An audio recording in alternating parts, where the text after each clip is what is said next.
Hello friends, welcome to updates info channel.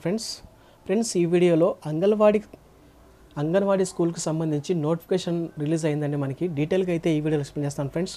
Video end వరకు చూడండి, skip చేయకుండా. మంచి ఇన్ఫర్మేషన్ అయితే ఉంటుంది. అండ్ మన ఛానల్ని ఎవరైతే కొత్తగా చూస్తున్నారో ప్లీజ్ సబ్స్క్రైబ్ ఛానల్ ఫ్రెండ్స్. ఇక లేట్ చేయకుండా మనం అయితే వీడియోలోకి వెళ్ళిపోదామండి.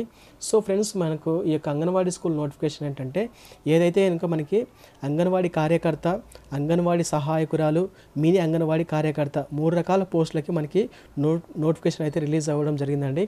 సో మనకేంటంటే కేవలం 7వ తరగతి 10వ తరగతి అర్హత ఉంటే చాలండి. ఈ పోస్టులకి ఎవరైనా అప్లై చేసుకోవచ్చు అనమాట. సో డీటెయిల్గా అయితే మీకు ఎక్స్ప్లెయిన్ చేస్తాను ఫ్రెండ్స్. సో మనకి నోటిఫికేషన్ చెక్ చేస్తే కనుక ఇక్కడ చూడండి ఒకసారి. మనకి పోస్ట్ పేరు, తర్వాత ఖాళీల సంఖ్య. సో ఇక్కడ చూస్తే కనుక ఫస్ట్ది అంగన్వాడీ కార్యకర్త, మనకి 11 అయితే ఖాళీలు ఉన్నాయండి. అండ్ అంగన్వాడీ సహాయకురాలు, సో 59 పోస్టులు అయితే ఖాళీగా ఉన్నాయి. తర్వాత మినీ అంగన్వాడీ కార్యకర్త 4 పోస్టులు అయితే ఖాళీగా ఉన్నాయి. సో దీనికి ఏంటంటే కనుక మనకి ఒకసారి చూద్దామండి. ఇక్కడ మనకి 1/7/2024 తేదీ నాటికి అభ్యర్థులు 21 సంవత్సరాలు దాటి 35 లోపు వయసు కలవారై ఉండవాలని. సో అంటే మనకి ఏజ్ వచ్చేసి ఈ డేట్ నాటికి 21 నుంచి 35 సంవత్సరాల లోపు వయసు ఉన్న వాళ్ళైతే కనుక ఎలిజిబుల్ అనమాట. సో ఇక్కడ ఏంటంటే దరఖాస్తు చేసుకున్న అభ్యర్థి స్థానిక వివాహిత మహిళ అయి ఉండాలి. సో ఎక్కడైతే ఖాళీ ఉన్నాయో, ఫర్ ఎగ్జాంపుల్ ఒక విలేజ్లో అనుకోండి, ఆ యొక్క విలేజ్లో పోస్ట్ ఖాళీగా ఉంటే కనుక ఆ విలేజ్లో వాళ్ళకి మ్యారేజ్ అయి ఉండాలన్నమాట, అప్లై చేసుకునే వాళ్ళకి. అండ్ నెక్స్ట్ చెక్ చేస్తే అంగన్వాడీ కార్యకర్త పోస్ట్ కొరకు దరఖాస్తు చేయగోరు అభ్యర్థులు 10th class. So 10th class pass అయితే చాలండి కార్యకర్త పోస్ట్కి.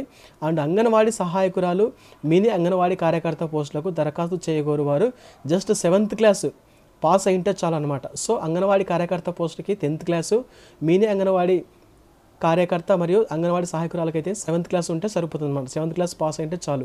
7వ తరగతి ఉత్తీర్ణులైన అభ్యర్థులు అందుబాటులో లేనట్లయితే తదుపరి దిగువ తరగతులలో అత్యధిక అర్హత కలిగిన అభ్యర్థులను పరిగణలోకి తీసుకొనబడుతుంది. అంటే నెక్స్ట్ చెక్ చేస్తే ఈ పాయింట్, SC ST హ్యాబిటేషన్ల కొరకు కేటాయించిన అంగన్వాడీ కేంద్రంలో మెయిన్ లేదా మినీ ఎందు కేవలం SC ST అభ్యర్థులు మాత్రమే దరఖాస్తు చేసుకోవాలి. For example SC ST centres ఉంటాయి కదా, వాళ్ళు మాత్రమే SC ST అభ్యర్థులు మాత్రమే దరఖాస్తు చేసుకోవాలి అని అర్థం అనమాట.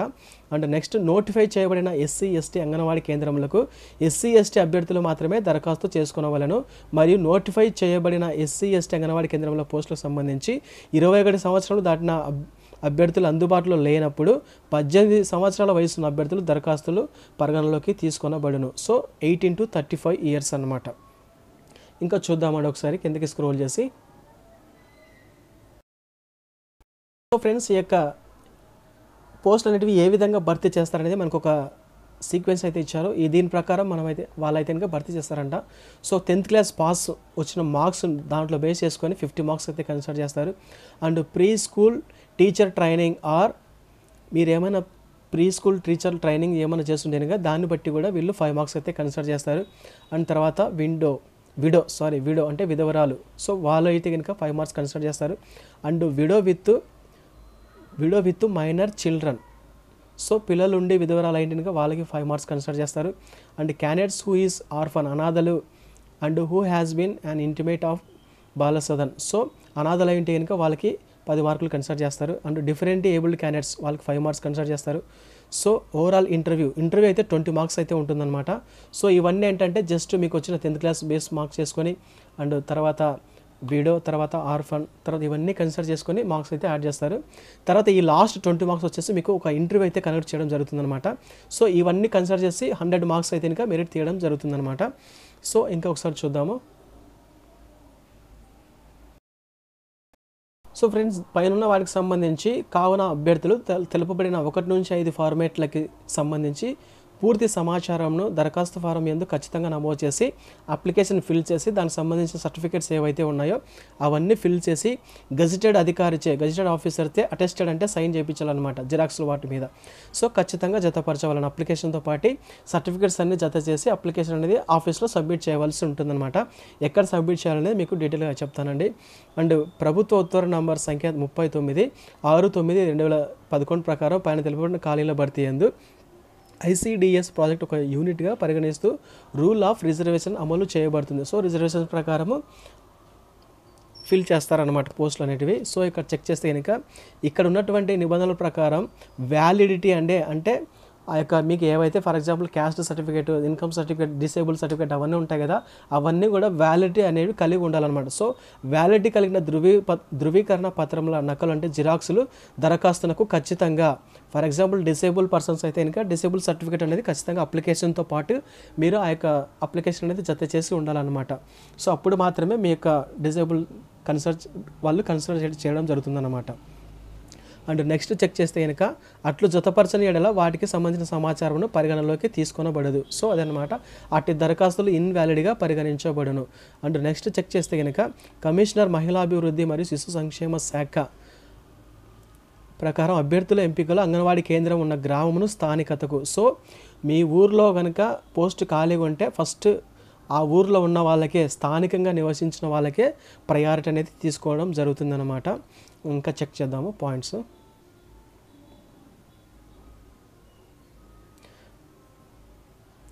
అండ్ అదేవిధంగా మున్సిపాలిటీ పరిధిలో అయితే కనుక వార్డును స్థానికతగా ప్రాధాన్యత తీసుకోవడం జరుగుతుంది.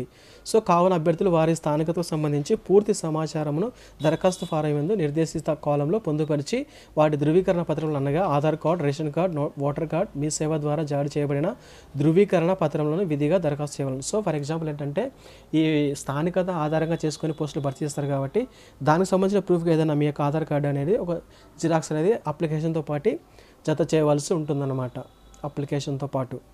అండ్ నెక్స్ట్ చెక్ చేస్తే కనుక